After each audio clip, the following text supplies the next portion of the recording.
Так, урматтуу журналисттер, мынакей өзүңүздөр көрүп турасыздар, могунда бизде Камбар-Ата 1 ГЭСинин платинасы турат. Мунун бийиктиги 256 метр.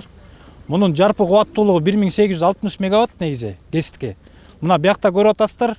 Машинный зал турат. Мына экинчи болуп биякта көрүп атасыз машинный зал. Монда мына турбинный водоводдор, то есть суу мына дамба тургандан кийин бияктан суу машинный залга через мына турбинный водоводдор аркылуу келет. Андан кийин биякта транспортный туннелдерибиз бар и строительный эксплуатационный водосбростор турат. Андан сырткары мына бүгүнкү күндө өзүңүздөргө белгилүү болгондой биздин президентибиз Садыр Нуркожоевичтин колдоосу менен мына Камбар-Ата 1 Кырым долбоору болгон Камбар-Ата 1дин курулушу мына жүрүп жатат. Ошонун негизинде бизге өкмөт тарабынан 4 миллиардка жакын акча бөлүнгөн.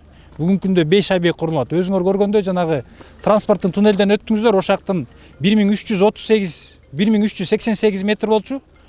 Ошонун мына бүгүнкү күндө 126 метри Союз учурунан бери курулуп бүтпөй калган. Мына өзүңөр билгендей 31 августта ошо бүтпөй калган 126 метр туннелдин буравзырный работасы менен мына азыр тешип бүтүп, бүгүнкү күндө мына техникалар иштеп атат. Анын мына полдорун төшөө жана андан сырткары эксплуатационный жанагы светин, вентиляцияларын куруу иштери жүрүп атат.